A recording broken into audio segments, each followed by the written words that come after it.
Good evening and welcome to another event in this year's Shakespeare Symposium. You might want to note that the Union Board Theater will present As You Like It in the maintenance shop Thursday through Saturday night at 8 o'clock. Tomorrow, various dimensions of Shakespearean scholarship will be addressed in a series of papers, these to be read in the Pioneer Room from 10 to 11:30 and from 1:30 to 5. On Friday, the symposium will sponsor a high school Shakespeare speech tournament at which various high schools from Iowa will present scenes from Romeo and Juliet, The Tempest, and Much Ado About Nothing. This competition will take place in the Pioneer Room from 1 to 5 on Friday. Our speaker tonight is Professor Stephen Booth from the University of California at Berkeley. Professor Booth received his BA from Harvard in 1955, another BA and an MA from Trinity College, Cambridge in 1957 and 1961. And his PhD from Harvard in 1964. He has delivered papers and written articles on several aspects of Shakespeare, and he has written 3 books: an essay on Shakespeare's sonnets, the book called Holinshed's Chronicles, and in 1977, an impressive critical edition of Shakespeare's sonnets. Professor Booth's awards and honors are several, and they are notable. He distinguished himself at a very early age by winning a merit badge for raising pigs and another for raising sheep. He has also distinguished himself earlier this afternoon because the car which was bringing him to Ames from Des Moines broke down and he began to walk. He found help and he went back. This emphasizes another fact on his vita that is probably seldom known, that he once walked from San Francisco to Oregon. Somewhat later, that is, after the merit badges, he was named a Marshall Scholar, a Guggenheim Fellow, and an NEH Fellow. In 1970, he won the Explicator Prize, honorable mention, for his work, an essay on Shakespeare's sonnets, and more recently, he won another Explicator Prize and the very distinguished James Russell Lowell Prize for his edition of Shakespeare's sonnets. I'm pleased to present Professor Stephen Booth, who will speak tonight on Nonsense, Twelfth Night, and Axiology. Professor Booth.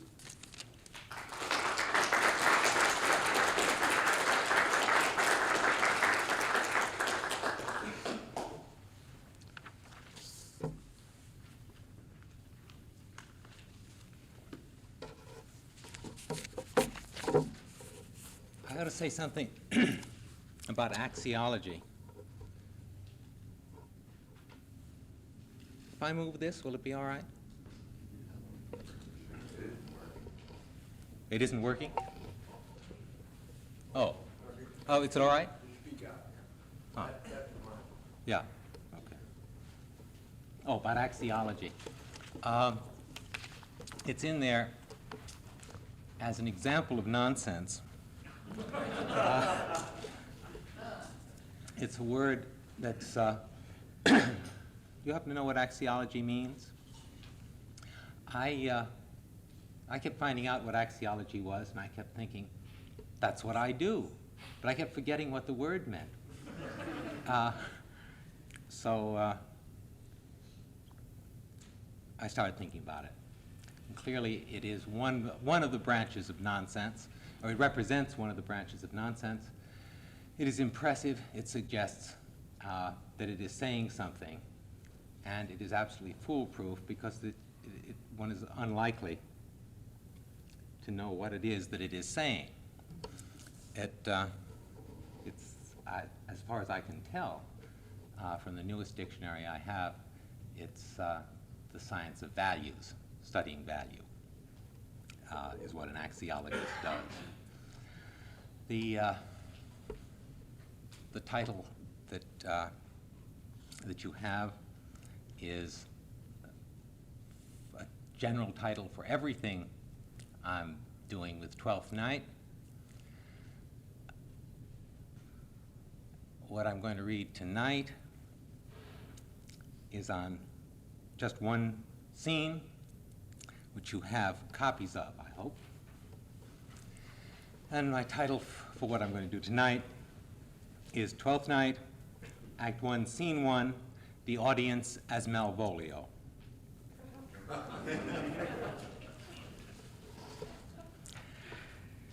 I propose to use up what will, I'm afraid, be a good deal of your evening on demonstrating that the first scene of Twelfth Night is nonsense. Demonstrable, but only demonstrable nonsense. I want to do so because the enterprise relates to a larger one, a continuing investigation of the presence in generally acknowledged literary masterpieces of sentences that feel, and thus effectively are, clear and clearly meaningful in and because of their contexts, but are meaningless when and only when carefully examined. My investigations are prompted by the fact that I find, or at least I think I find, that passages of effectively meaningful nonsense are, if not a common denominator among the literary works we most value, at least non-prominent features of a remarkable number of them. As anyone knows who is addicted to attending meetings like this one, I have for several years now been flying east at the drop of a voucher to exhibit and analyze sensible sounding, and thus sensible, nonsense in a variety of literary classics, from Aristotle's Poetics to the Gettysburg Address, and to promote the notion that nonsense can be not only a valuable, but the vital ingredient in the greatest literary works, can be the physical means by which our minds approach metaphysical experience, the experience of phenomena like the metaphysical phenomena we know exist, but cannot ordinarily know except by arbitrary and diminishing metaphor. In short, what I have been looking into is the relationship between meaning, import, and meaningfulness, importance. The present paper is more of the same. Twelfth Night is, in manifold ways, an ideal object for such investigation. Nonsense is a topic in Twelfth Night. Sir Andrew, for instance, recommends nonsense as the highest form of comedy, and rational sounding, but only formally sustained excursions into nonsense are the stock in trade of the play's chief comedian, Feste. Moreover, and more obviously, the storyline of Twelfth Night depends on a series of invalid and valid conclusions that the characters jump to from variously inadequate evidence.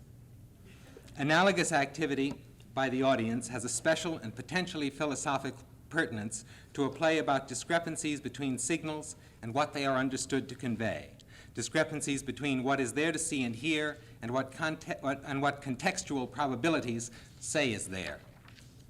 I suggest indeed that Twelfth Night and its first scene, which I present as an emblem of the whole, are wonderful, and that our sense that the play and the scene are wonderful, in the metaphoric sense of the word, is directly related to the fact that both play and scene are literally wonderful, are amazing, specifically so in being capable of comprehension, in seeming coherent. I will now look at surprisingly minute detail at the first scene of Twelfth Night, a scene that does not invite such inspection. I do so because it does not need analysis to be understood. If you remember that, what I do may seem less perverse. What concerns me here is not so much, is not that so much of the first scene can be shown to be nonsense, but that the demonstrable facts of the scene do not in any way diminish one's ability to comprehend it. That is important. You must understand that I intend neither to derogate the scene, nor to suggest that all the world is mistaken in mistaking its gestures for substance, nor to reform anyone's perception of the scene as heard or read. I am remarking on a phenomenon, and my underlying thesis is that the experience of hearing or reading this scene is comparable to many of the experiences of characters in the play, and of a piece with our experience of the whole, and that hearing sense in nonsense is of positive aesthetic value.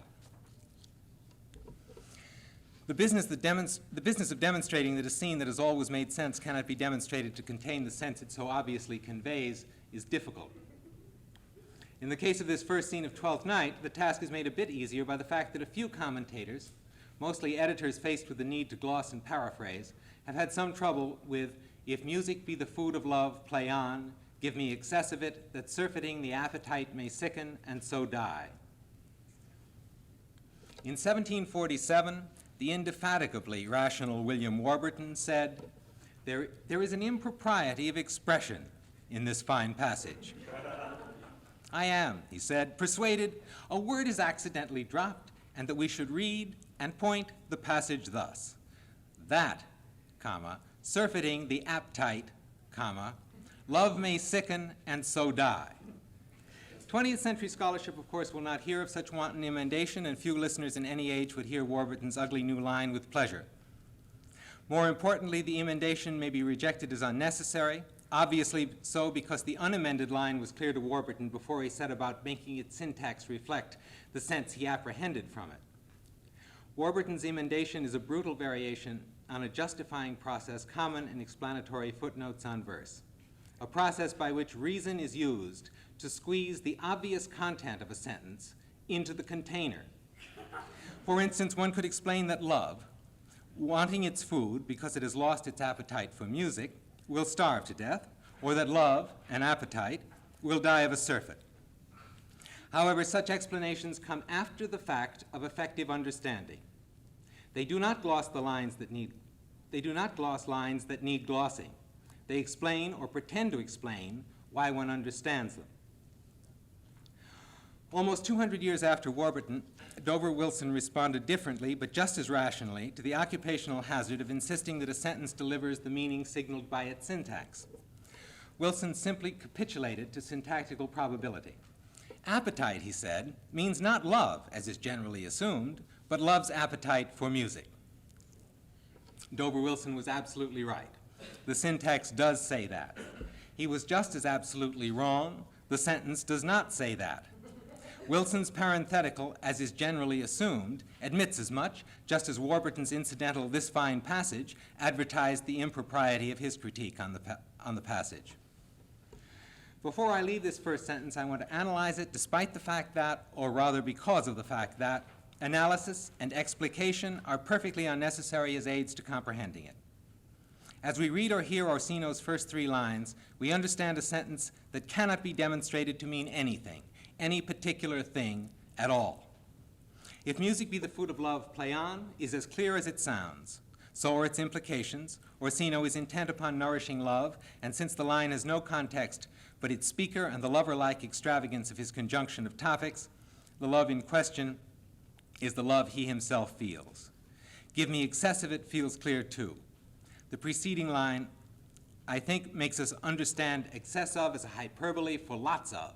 The literal meaning of excess does not come into play. The word is not its usual self until we reach surfeiting.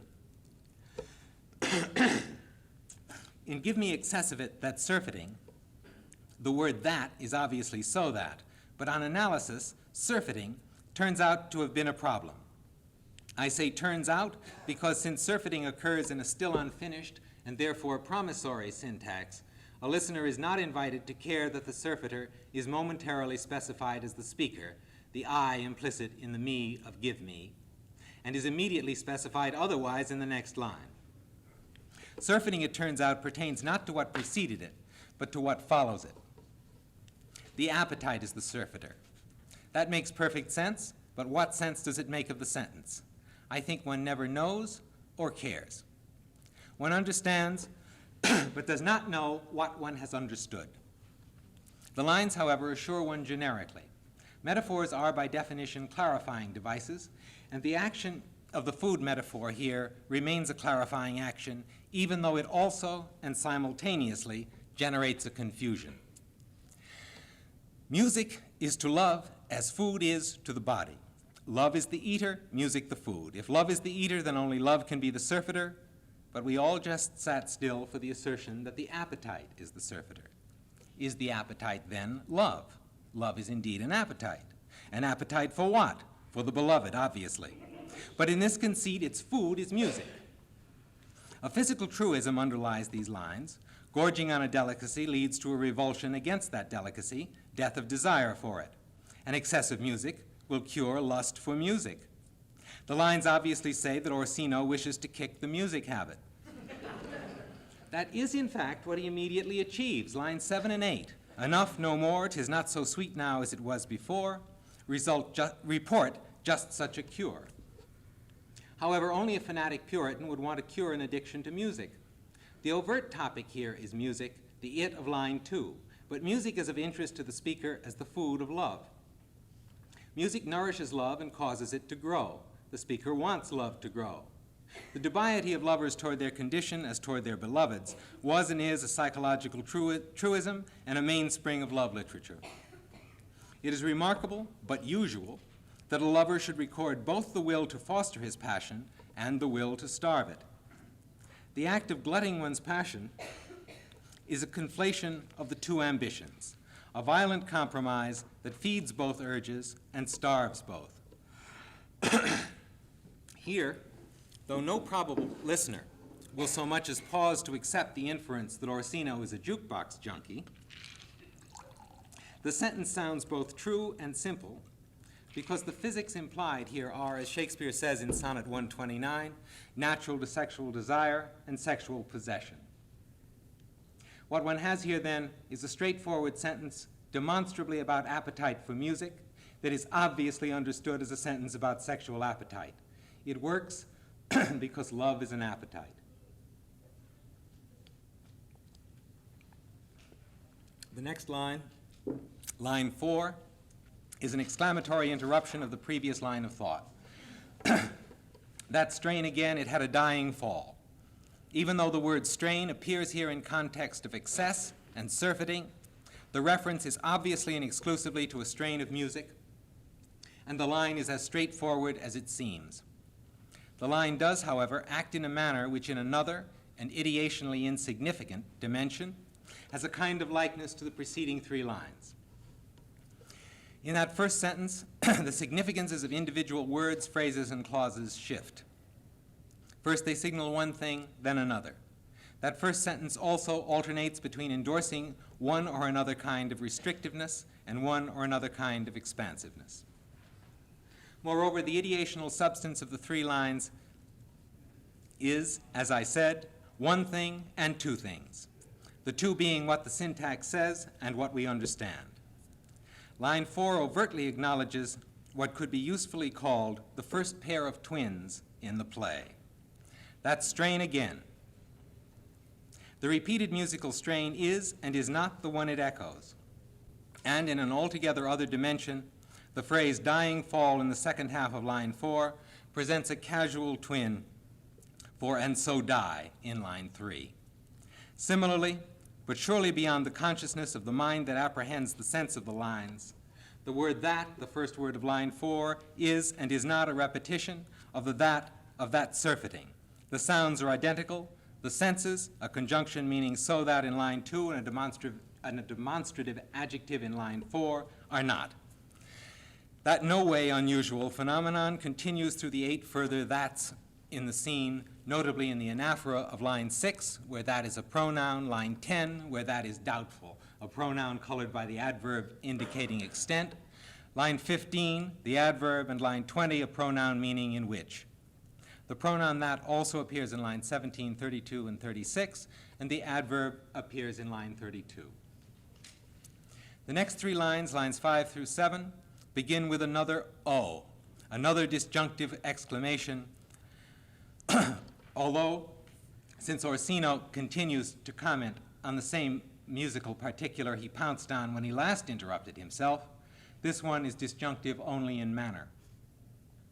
I could comment in detail on the ostentatious disjunction and the equally ostentatious coherence of this scene, as, for instance, in its conjunction of restrictiveness and expansiveness, or in the action of the 3 exclamatory O's in lines 9, 18, and 32, and on the ostentatious disjunction and equally ostentatious coherence of Orsino's thinking here and later, and on the ostentatious disjunction and equally ostentatious coherence of the whole play. I have no time to do so here, and doing so is probably unnecessary. Let it suffice to say that there is a common denominator among the various kinds of disjunction in this scene: change of tone, topic, semantic significance, logical direction, and Orsino's whim, and larger disjunctions in the play at large. For instance, the standard shifts between one scene, group of characters, and and set of concerns, and the next scene, group and set of concerns, or the less commonplace but strikingly plentiful incidental self-contradictions characters perform in Twelfth Night, or the sudden, incidental, and unexplained discrepancies between what we expect will occur and what does.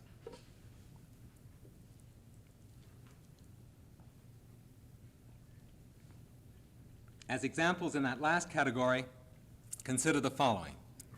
In Act 1, Scene 2, Viola plans to get employment as a singer. In the opening lines of 2-4, Orsino apparently asks her to sing. She makes no reply, and Orsino seems to expect none. Curio breaks in to say that Feste, whom we do not expect to be on call at Orsino's house, is not in the room but is about the house somewhere. Orsino sends for him and he sings the song. In the following scene, we expect Feste to make a third, as Maria has promised he will, with Andrew and Toby as audience to Malvolio's reception of the Olivia Maria letter. Instead, we get the completely unexpected Fabian, who, by the way, steps in to replace Feste again in the last scene when he reads the letter from Malvolio to Olivia. At the end of the last scene, all the loose ends of the plot are tied off, some more firmly than an audience demands. But Antonio, still under arrest, is ignored. However, the other sea captain, the absent one who saved Viola and is now also under arrest, is suddenly treated as necessary to the completion of the happy ending. Sudden shifts in character also belong in this list. Things like Toby's sudden viciousness toward Andrew at their final exit, where Andrew says, "I'll help you, Sir John, because I'll help you, Sir Toby." My typist broke her hip on Sunday. She seems to be deeply Falstaffian on this. "I'll help you, Sir Toby, because we'll be dressed together." And Toby says, "Will you help? An asshead and a coxcomb and a knave, a thin-faced knave, a gull." And also in that list would belong Feste's mean-spirited, "I do not care for you," spoken in not quite obvious jest to Viola in Act 2, Scene 1. And Orsino's surprising but momentary emergence as Othello in Act 5, Scene 1. "Why should I not, had I the heart to do it, like to the Egyptian thief at point of death, kill what I love?" All these large disjunctions are, in their various kinds, countered by equally various conjunctive factors, and as I will suggest shortly, so are the various kinds of disjunctions within the first speech and the first scene. Moreover, since I have now strayed so far from the text of Scene 1, I may as well point out that all the phenomena I have mentioned, simultaneous conjunction and disjunction, simultaneous coherence in its literal sense, and incoherence in the metaphoric sense by which the two words refer to the logicality or illogicality of discourse, repetitions, the double identity of the first sentence, all share the same physics, and all share those physics with the operation of simple literary constructions. A sentence is one thing, and a union of disparate parts whose disparity the mere existence of a sentence advertises. And complex ones, rhymes, in which two words are insistently the same and just as insistently different, puns, rhythm, where a pattern both repeats and does not repeat, and so on. The most obvious and traditionally the most fascinating embodiments of the common underlying principle shared by the phenomena I have talked about are, of course, twins. I want now to return from that extravagant tentative gesture of aesthetic generalization to the more solid ground of Orsino's first speech. We had got all the way to line 4. "That strain again, it had a dying fall. Oh, it came o'er my ear like the sweet sound that breathes upon a bank of violets, stealing and giving odor. Enough, no more. 'Tis not so sweet now as it was before." In the lines I have just quoted, Orsino's overt and noticeably abrupt change of whim follows upon a complementary semantic metamorphosis in stealing and giving. A change as complete as the one announced by "enough, no more," but if commentators' silence is any measure, one that goes unnoticed. In its chronologically linear doubleness of effect, the sentence on the sweet sound and the bank of violets is comparable to the first sentence, whose principal double identity in what is heard and what is understood is more static, but which is also linearly double in that it sets out to recommend the nourishment of love and ends up recommending that love be starved to death. When stealing is heard in line 7, it participates in the process by which the musical phrase that came o'er the ear, crept up on it, and moved across it, is likened to a sweet sound, stealing, moving with unperceived motion. Stealing, however, is thereupon paired with giving, which, in a previously alien sense of to steal, is a logical opposite of stealing. The incidental logic in which stealing and giving relate to one another is both irrelevant to the overt assertion, stealing says moving unperceived, and relevant. A breeze both delivers odors and carries them away. Before going on, I want to pause for another venture into more general comment. I am obviously suggesting that the various unnoticed vagaries and anomalies of this first scene are, though undeniably unnoticed, nonetheless efficient factors in our experience of the lines. That the enrichment provided by the manifold kinds of incoherence in this coherent whole is felt. That assertion cannot be proved, it couldn't be. But two facts of lines 5 through 8 and their critical history strike me as evidence for my case. First, unlike several such questionable elements of the speech, the word sound has been a crux. People have wanted to change it to south, meaning south wind, or sow, meaning sigh. Reasoning the obvious needlessness and injustice of amending sound is easy. Sound is a simple metonymy substituting effect, sound of a breeze, for cause, breeze. Moreover, this passage is elaborately echoed in Act 2, Scene 3, in the contagious breath passage, where music, disease, and odor are reassociated in context of Toby's mini-disquisition on synesthesia. To hear by the nose, it is dulcet in contagion. I do, however, take the perseverance of editorial doubts about sound that breathes as significant. One of the curious things about opaque but efficiently clear passages in Shakespeare and elsewhere is that while they themselves often go unremarked, little flashes of unwarranted scholarly illumination break out in their vicinities. The other fact of critical history that I want to point to here pertains to Orsino's "Enough, no more, 'tis not so sweet now as it was before." That line and a half, made an identifiable unit both by logic and the rhyme in more before, presents the first narratively pertinent event since Orsino's first imperatives. It is an event on a larger scale than the linguistic gymnastics I have been discussing. It presents graspable evidence for one of the two elements most often pointed to by commentators, namely that Orsino's mind is a very opal. I have not made a statistical count, but I think scornful characterizations of Orsino tie with adjectives praising the beauty of the verse as the commonest comments the scene has evoked. The critics seem almost to compete with one another to find contemptuous labels for Orsino and to outdo each other in scorning him. In my estimation, Herschel Baker is at present in first place with a narcissistic fool. I do not mean to suggest that the attacks are unjust, just suspiciously shrill and urgent. I suggest that attacks on Orsino are what a psychologist might call acts of transference. Vague uneasiness generated by the skittishness of the syntax becomes exaggerated discomfort with the character who speaks it.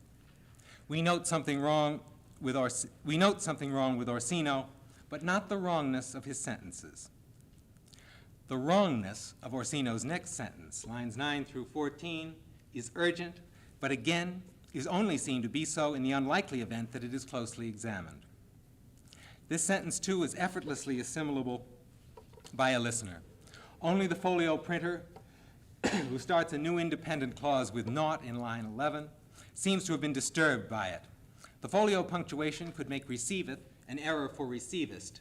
It suggests that the first of the folio's two sentences be understood as, O spirit of love, how quick and fresh art thou that, notwithstanding thy capacity, receiveth as the sea. Or by retaining the full stop after C in line 11, but ignoring the logic implied by the comma after capacity at the end of the preceding line, one could isolate the word notwithstanding and leave capacity the receiver. O Spirit of love, how quick and fresh art thou, that, notwithstanding, that is, notwithstanding thy quickness and freshness, even though thou art quick and fresh, thy capacity receiveth as the sea. The familiar, now effectively standard editorial punctuations, except receiveth, remove the period after C and present notwithstanding thy capacity, receiveth as the sea, as a modifying unit, interrupting a construction that runs, how quick and fresh art thou, that naught enters there. An argument could be made for the folio punctuation and the inflectional revision it demands, or for the modification by which notwithstanding stands logically alone as an elliptic reference to the preceding exclamation. But for the moment at least, they are irrelevant to my concerns here. At the moment, it is the now all but universal modern reading that concerns me, because that is the one that has satisfied, seemed right to, generations of scholars, critics, and audiences. O Spirit of love, how quick and fresh art thou, that notwithstanding thy capacity receiveth as the sea, naught enters there, of what validity and pitch soe'er, but falls into abatement and low price, even in a minute. Notwithstanding the ease with which it is assimilated, the repunctuated sentence is a chimera. Its head is an exclamation, O Spirit of love, how quick and fresh art thou. As the words are heard, quick has to mean lively, sprightly, in fact, and fresh has to mean practically the same thing, vigorous, youthful. The trunk of the sentence starts out to be its tail. The word that obviously means who or which and introduces a justification of the exclamation. However, the forward progress of the sentence is delayed by an ostentatiously logical reservation. Notwithstanding thy capacity receiveth as the sea. Notwithstanding is a logical gesture, but its action is ultimately illogical. Up to this point, the modification meshes with the logic of the clause it interrupts. How quick and fresh art thou, who, though you are sea-like in one respect, and so on. The modification has, however, altered the senses of quick and fresh. The notion of capacity recurs to the food metaphor and activates the senses keen and hungry for quick and fresh. The change in the senses of quick and fresh thus asserts an extra logical pertinence of this sentence to the preceding lines. A second later, the word sea evokes the senses quick and fresh have as water words, words indicating the quality of water, specifically water that is not saline, is not seawater. And since the essential equation is between the spirit of love and the sea, the simile suddenly but perfectly contradicts the now relevant aqueous sense of how quick and fresh art thou.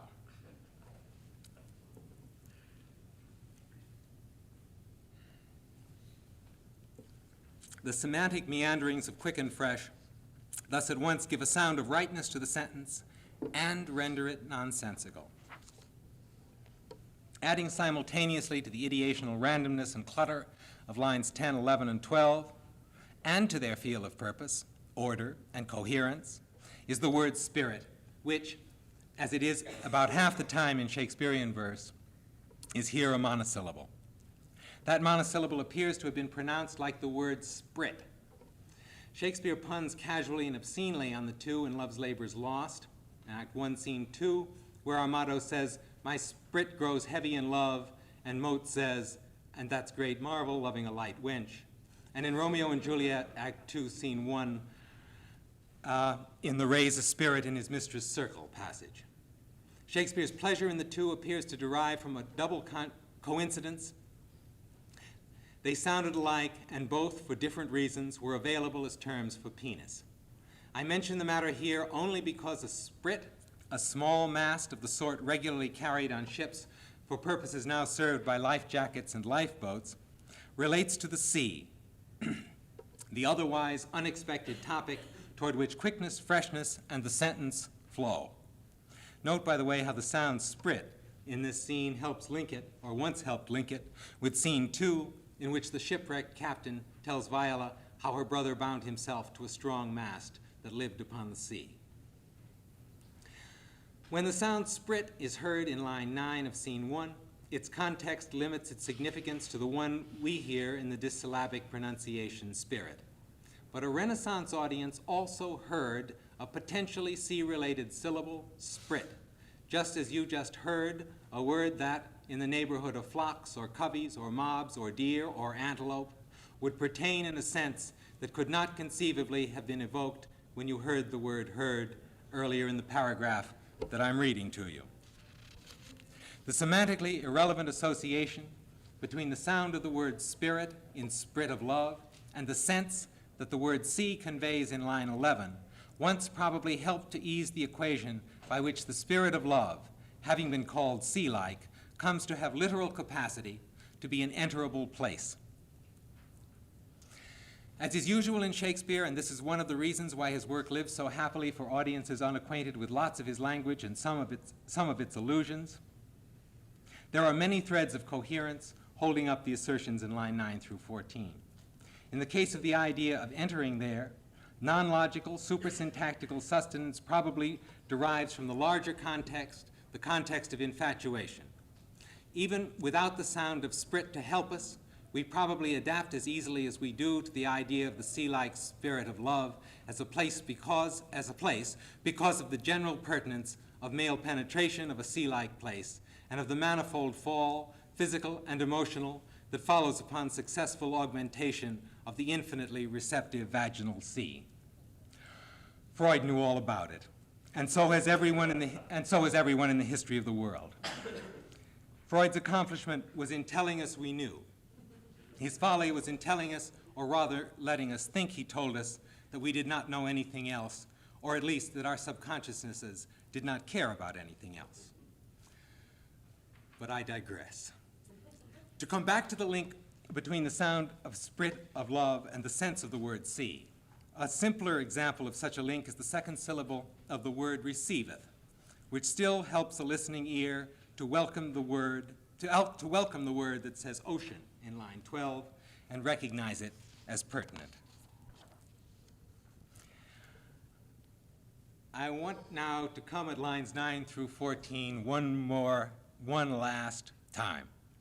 You may or may not remember that just before this discussion floated off on a sprit, I had said that the semantic meanderings of the words quick and fresh at once give a feel of rightness to the sentence and render it nonsensical. During the complex ideational process by which quick and fresh transmogrify, the idea of capacity, which is the focus of the phrase, notwithstanding thy capacity receiveth as the sea, temporarily becomes the focal idea of the sentence at large.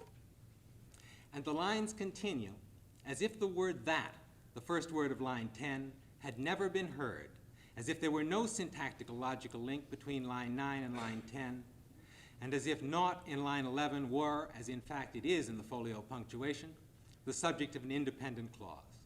As if lines 9 through 14 were, O spirit of love, how quick and fresh art thou. Notwithstanding thy capacity receiveth as the sea, naught enters there of what validity and pitch soe'er, but falls into abatement at low price, even in a minute. The improbable annotator who noticed that the lines as we are used to hearing them can be demonstrated to be incomprehensible might plausibly but foolishly pacify that paradox momentarily by decreeing the word that in line 12 to mean not which, but to such an extent that, so quick and fresh that. Such an explanation would solve the undeniable, although previously and always efficiently invisible syntactical problem, but would do nothing for the logic. The explanation is a benevolent lie and an inefficient one. How quick and fresh art thou, so quick and fresh that, notwithstanding thy capacity receiveth as the sea, naught enters there that does not fall in value. Why should the power of the sea-like spirit of love to convert its contents to flotsam and jetsam testify to its own quickness and freshness? Can the sea be reasonably thought of as fresher than what it swallows? No matter how one may, after the fact, contrive to include the word that in the logic of the sentence, I suggest that what actually happens is that a listener altogether forgets the syntactic signal of the word that, just as he forgets the particulars for which the spirit of love was initially celebrated. The logical force of the next word, the word notwithstanding, comes finally to pertain only to one of the significances that the phrase quick and fresh takes on as the line progresses. keen and hungry. And thus the logical force of notwithstanding vanishes almost as completely as the logical force of the word that. Unless one insists that quick and fresh have meant only keen and hungry, the phrase notwithstanding thy capacity receiveth as the sea, a standard concessio, a gesture of simultaneous acknowledgement and dismissal, does not ultimately dismiss the facts it admits. The 2.5 line assertion beginning naught enters there is altogether consonant with the idea of infinite capacity. The idea the word notwithstanding presents to us as contrary though negligible evidence, evidence for doubting the validity of the assertion that naught enters there but falls into abatement and low price. Nonetheless, although abatement and low price present a contrasting complement to quick and fresh, and although the fact that the spirit of love has become a geographically imagined place into which anything one falls in love with may fall, thereupon falling in price as well, is worth exclamation, and although the fact that naught enters there of what validity, weight, and pitch, height, so air, that does not shrink in size and value, is itself exclamatory in substance, lines 11 through 14 have no logical relation to line 9, the exclamation that ostensibly occasioned them. All right. If the act of comprehending these lines ultimately results in the understanding I described, why do we tolerate them in passage and tolerate them so casually that even editors let them pass, justly let them pass, unquestioned and unjustified? I think at least part of the answer lies in this. The logic signaled by the word notwithstanding does indeed reach satisfactory, though momentary, completion. O Spirit of love, how quick and fresh art thou, that notwithstanding thy capacity receiveth as the sea, naught enters there. That temporarily extant proposition makes exactly the use of its materials that the notwithstanding construction calls for. Even though X is true, something contrary to the attended probabilities of that fact is also true. Even though your capacity is infinite, nothing fills it. That proposition also has shadowy and paradoxical pertinence to the traditional courtly love situation in which the frustrated lover pleads with his beloved, who, although made for love, will admit no male. The proposition, though proper to two distinct genres, the syntactic one and the substantive one, is only generically satisfactory. Whatever Orsino may be telling us about the spirit of love, and however he may imagine the spirit physically, he cannot here be telling us that the spirit of love is isolated. However, before a question can form in a listener's or reader's mind, the potentially complete sentence continues, thus promising to reveal a logic we will recognize as appropriate to the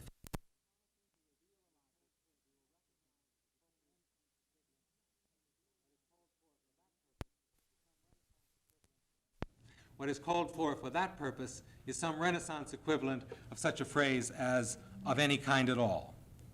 The of whatsoever construction is, however, a logical neutral zone, a buffer between assertions.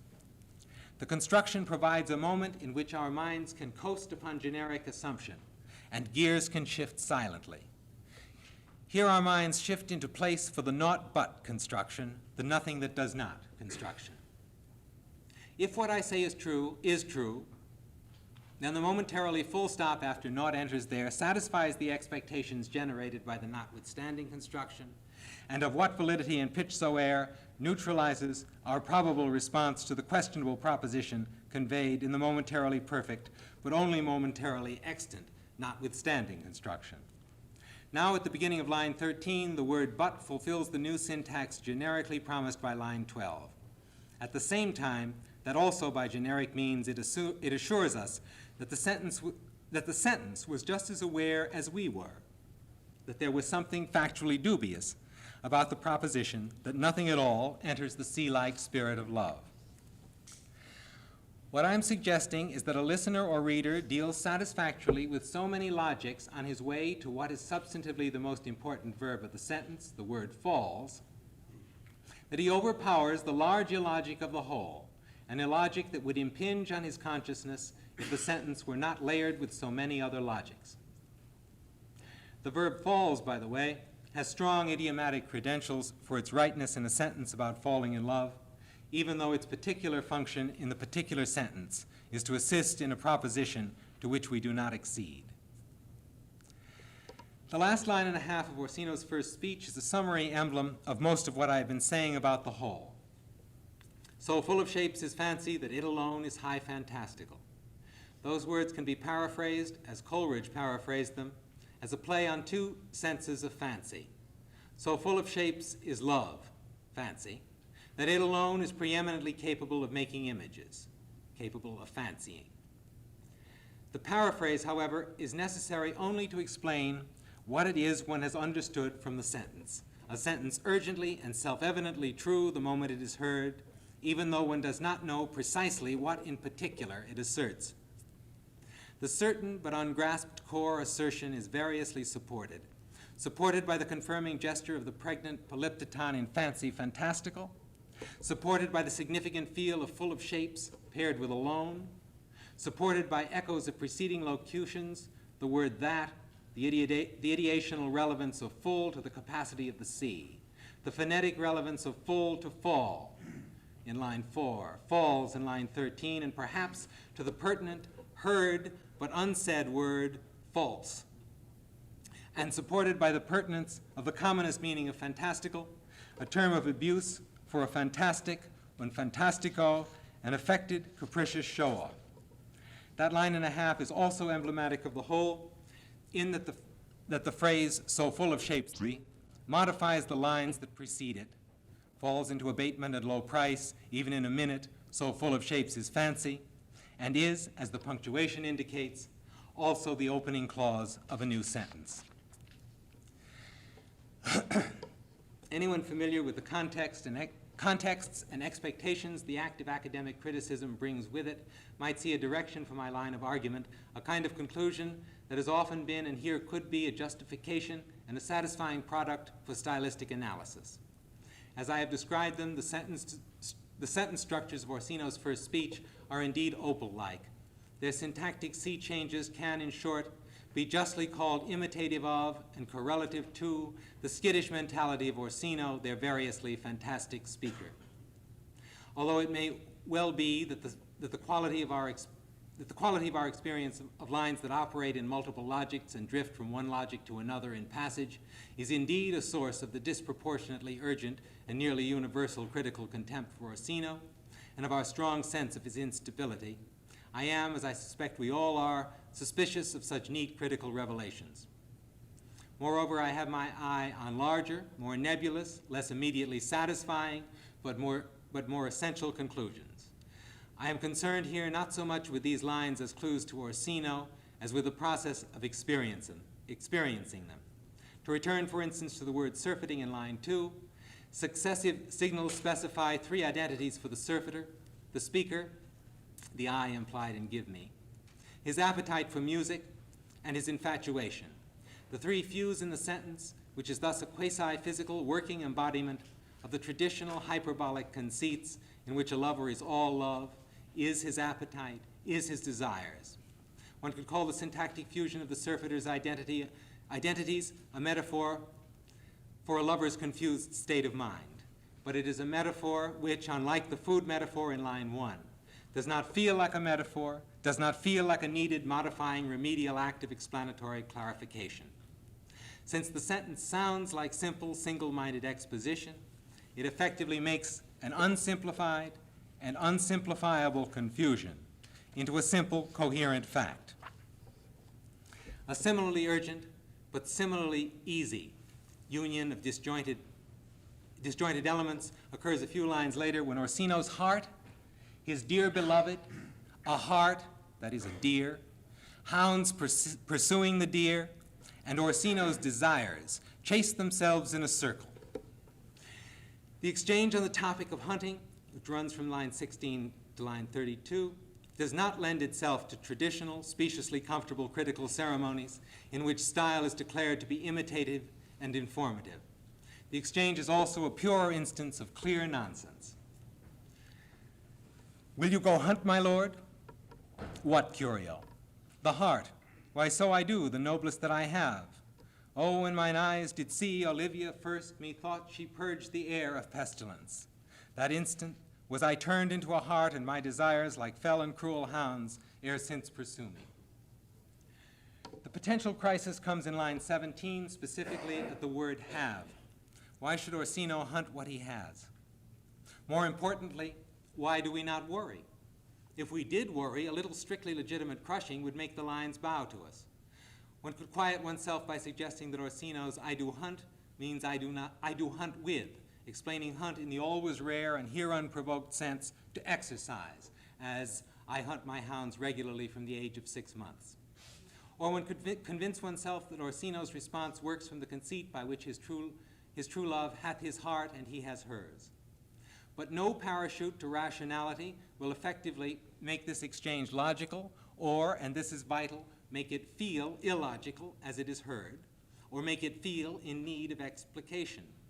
As far as I know, only one commentator has commented at all on the real but impalpable illogic of the lines. In 1901, Horace Howard Furness said this: "For the sake of the threadbare pun on heart and heart, the Duke gets his metaphor confused. In this line, he hunts his heart, the noblest part of him. In the 21st line, he is himself the heart, and his desires hunt him." Most editors blandly annotate the exchange on hunting in one or another variation of this confidently concise note by the New Arden editors.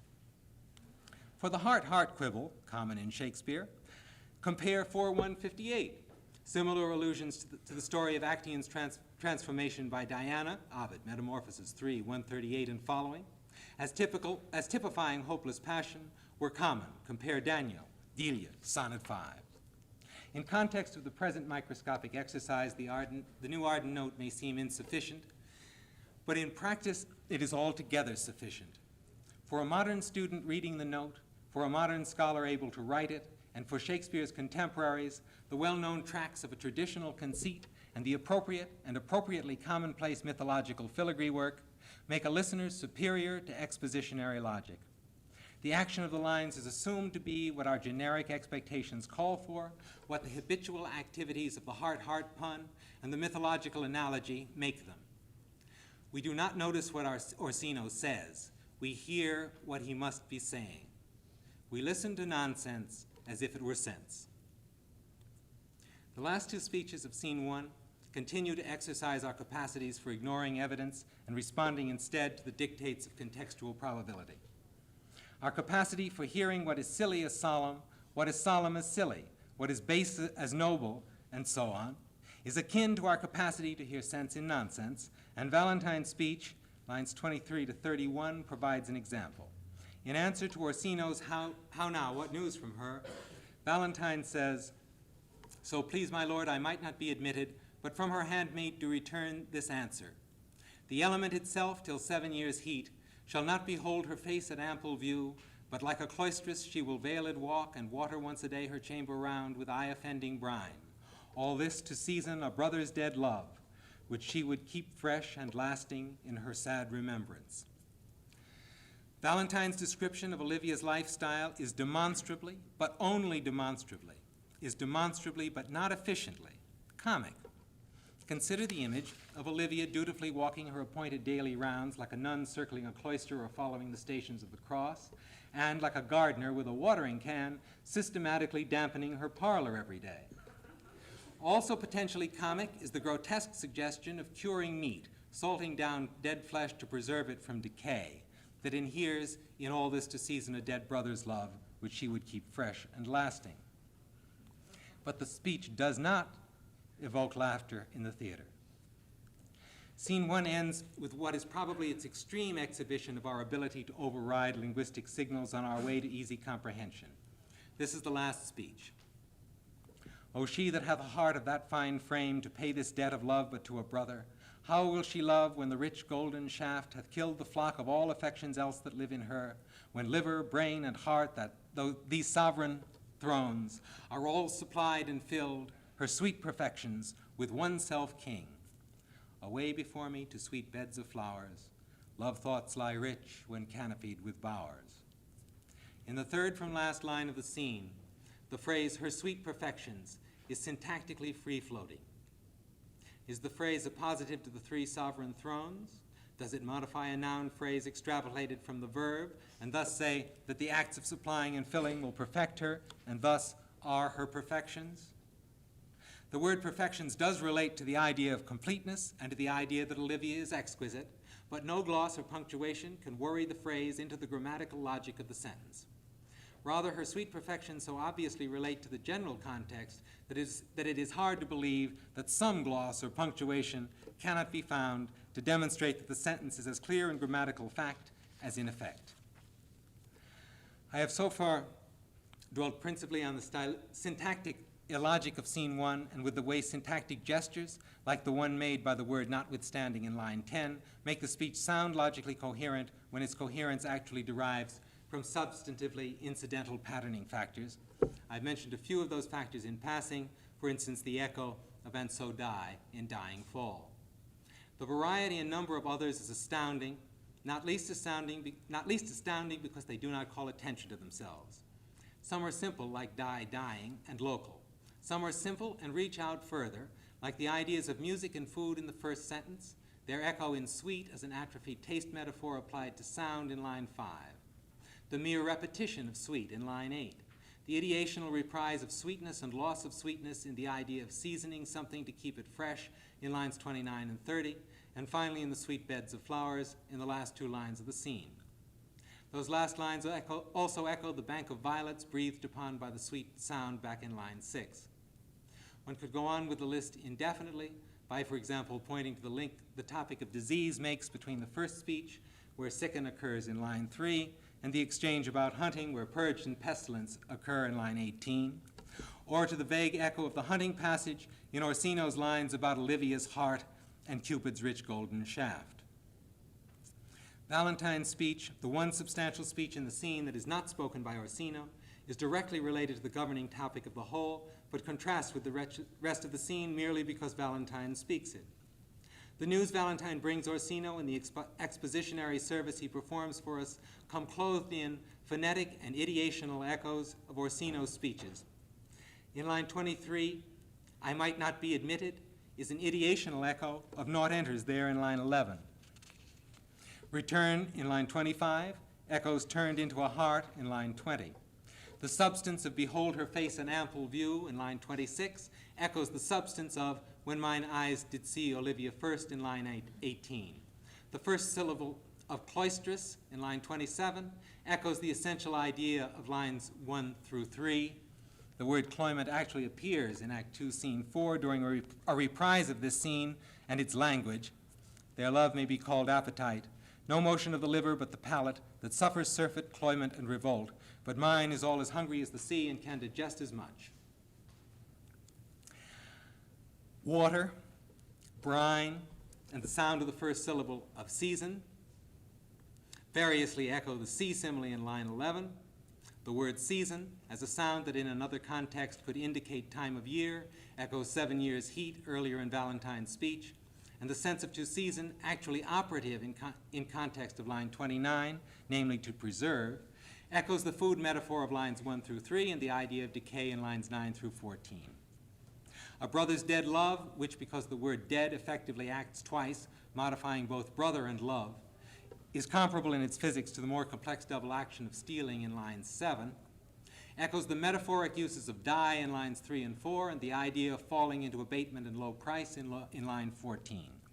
The word "dead" and the word "fresh," the two adjectives in line 30, relate complexly to the word "quick" and the word "fresh" in line 9, and the phrase "fresh and lasting," which runs across lines 30 and 31, relates in other complex ways to the variously similar unit "quick" and "fresh" in line 9, as validity and pitch in line 12 and abatement and low price in line 13 did earlier.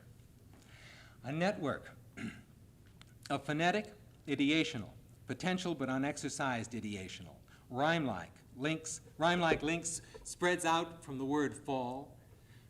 From the word "fall," its sound, sounds that resemble it, its sense, its potential senses, their homonyms, their cognates, their synonyms, and their antonyms.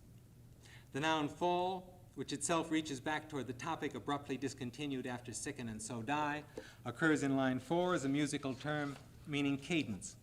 In line 13, the verb falls occurs in a standard metaphoric extension of its essential physical sense, but in a construction where enters there and the syllabic flow from the preposition into to the not quite colloquially used word abatement momentarily activates the literal sense of falls into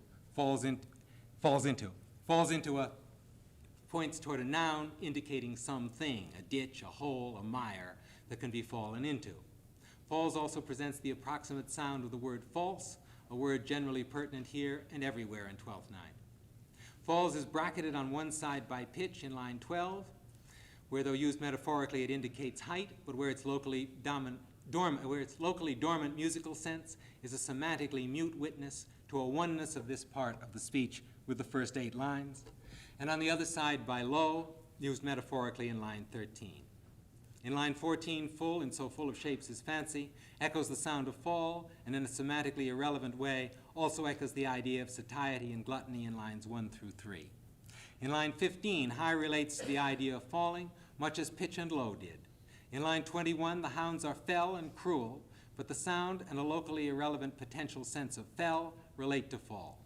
Valentine's speech contains no fall-like words at all, but it is largely concerned with the idea of falling tears. Phonetically, the pattern made by the noun fall in line 4, the verb falls in line 13, full in line 14, fell in line 21, culminates in filled in the last speech of the scene where Orsino imagines the time when the rich golden shaft hath killed the flocks of all affections else that live in her, when liver, brain, and heart, their sovereign thrones, are all supplied and filled. The rhyme killed, filled, presents a capsule summary of the first 3 lines of the play and is a rough common denominator for a scene that has worked with ideas of filling and killing from the very beginning. I might also mention that the last lines of the last speech reprise the China doll pastoral scene envisaged in lines 4 through 7. The last 7 lines of the scene thus embody a mirror image of the first 7. The incidental topics of this scene recur as incidental or primary to all the scenes that follow it. Music, gluttony, disease, hunting, in a recurring concern for finding people and in a complex alliteration of various ideas of following. Payment of debts and for services. Sibling relationships, of course. The word alone and its significances and its etymological roots and their significances. Achieved or frustrated entrance. The seeing, onstage judgments of onstage performances. All art of the play as some of them and some of the sounds that allude to them and the sounds of some of the words incidental to discussing them are to this scene. Like the syntactic gestures, repetitions, rhythms, and phonetic and ideational puns and rhymes that can give a speech a formal coherence that effortlessly substitutes for a logical one, the recurring topics of the play make it feel pregnant with profound significance that critics acknowledge by their respect for Twelfth Night, but never do and I think never could deliver to us.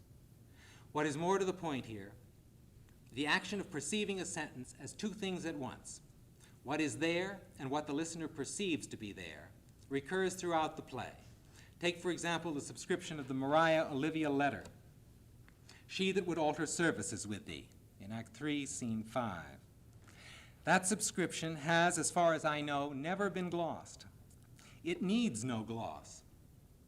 Why it needs no gloss, however, is fascinating. Considering our everyday working assumptions about the relationship of language and understanding, it is amazing that this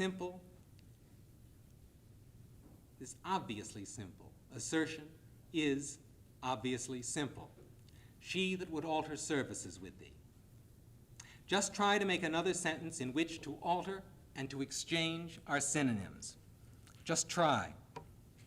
She that would alter services with thee is made meaningful by its context, informed by a pun on an altar in a church, sustained by the relevance of both the liturgical and sexual senses of service, and smoothed over by an implied logic which says that since to exchange and to change are synonyms, and to alter and to change are synonyms, to exchange and to alter must be synonyms.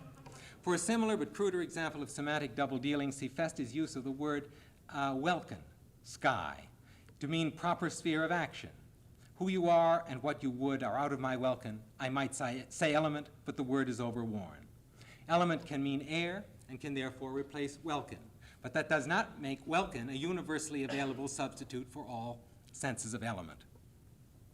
After scene 1, disjunctions between what is signified and what is understood from the signal become common on the stage. The audience is often conscious that a character ignores obvious signals in the words he hears. Consider, for example, Viola's riddling, "I am all the daughters of my father's house and all the brothers too," which Orsino lets pass, apparently because Viola diverts his attention by suddenly swerving back to Orsino's obsession, "Sir, shall I to this lady?" In some cases, the contextual signals are so strong that members of an audience easily join an on-stage listener in taking the generically evident import of a sentence for its actual substance. The best example is "Save I alone" in Viola's answer to Olivia when, as the boy bachelor Cesario, she swears she will never love any woman. "I have one heart, one bosom, and one truth, and that no woman has, nor never none shall mistress be of it, save I alone." The relation of what I have said about our superiority to the hard evidence of the language of Twelfth Night relates so obviously to the behavior of the characters in the story that even if there were time, there would be little need to illustrate the parallel. As it is, the equation in my title probably does the job by itself. I suspect that the intended implications of the audience as Malvolio are now clear. Those implications are both variously just and variously unjust. My title singles out Malvolio as the preeminent example of a character who mistakes evidence. What is most interesting in this context is that many audiences, some students, and even some scholarly critics see Malvolio's self-delusion as a contributing factor in his acceptance of the forged letter and its contents. The credentials of and in that letter are awesomely convincing. The letter gives Malvolio plentiful and persuasive evidence that Olivia loves him, much stronger evidence than Viola has when she says about Olivia, "She loves me sure, I am the man." Viola just happens to be right. Sherlock Holmes himself would accept Maria's letter as a love letter from Olivia to Malvolio. Malvolio's self-delusion is a factor in our initial acceptance of the justice of the deception. But when he later makes a fool of himself, he does so because he has been made a fool of, tricked, not because he is a fool. Malvolio, however, is a fool, a self-deluded fool. And that fact colors and confuses our understanding of cause and effect in the letter scene. Similarly, we are inclined to think it ridiculous that Malvolio should even imagine that Olivia might love a self-important servant. On the other hand, although we find Olivia ridiculous in loving a woman dressed as a boy, we accept the idea that she could be infatuated with a genuine Cesario, with a self-important servant. That parallel, by the way, the one between Malvolio and Cesario, is carefully spelled out in 3:1, where nobody pays any attention to it. If one wanted to draw a lesson from Twelfth Night, the one to draw would be the one Viola and Sebastian, and only Viola and Sebastian, seem to learn in the course of the play. Do not let overpowering evidence overpower you. The lesson they could be said to respond to when they perform their minuet of supporting evidence. My father had a mole upon his brow, and so had mine. Supporting evidence for a truth self-evident to us, a truth we are impatient to hear them acknowledge. If one drew that moral, then the relationship between the characters in Twelfth Night and their audience, which so often listens to context rather than content, would be like the relationship between the picture of we three, which is either a picture of two donkeys or sometimes a picture of two fools. The relationship between the picture of we three and its beholder. But I do not want to draw that moral, or for that matter, any moral. I do not want to draw that moral because that moral does not yield itself up. It must be drawn. To draw that moral, one would have to be a jackass. Audiences of Twelfth Night do not, and therefore should not, feel like fools looking at fools or jackasses looking at jackasses. In fact, audiences feel good. Audiences do not just laugh a lot as they do watching Comedy of Errors or Merry Wives. All theatrical and critical evidence suggests that audiences feel actively good. I submit that, although common sense says that the reason Twelfth Night is a joyous and liberating play is that so many of its characters and events are joyous and free, common sense is wrong. I submit that much of our joy in Twelfth Night derives from triumphant mental experiences like our modest but godlike achievement in comprehending Scene 1.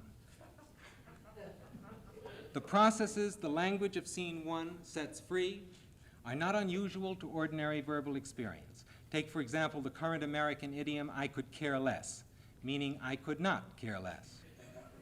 The triumph of understanding that idiom is of the same sort as those evoked by the various comparable but more complex constructions I have talked about.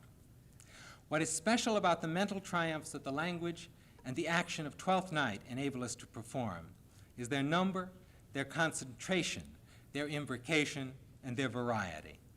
If the act of comprehending "I could care less" is comparable to doing a mental somersault from the high trapeze, then our easy, graceful, matter-of-fact acceptance of the 2.5-hour experience of Twelfth Night is comparable to doing the triple over all 3 rings of a 3-ring circus at one time and being one's own catcher.